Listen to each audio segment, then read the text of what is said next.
You are looking at Julian's pronunciation guide, where we look at how to pronounce better some of the most mispronounced words in the world, like this other curious word. But how do you say what you're looking for today? Let's learn how to pronounce these names from anatomy. If you want to learn more confusing vocabulary from medicine and medical terms and anatomy, stay tuned.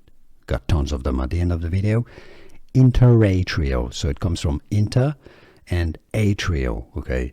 It's also known as the atrial septum, I believe. But here, interatrial. Some may say it as interatrial. But yeah, you can look up the R in the A. Interatrial septum. Here are more videos on how to pronounce more confusing words and names too many mispronounced. Like this video if you found it useful. I appreciate your support. I'll see you soon and thanks for watching.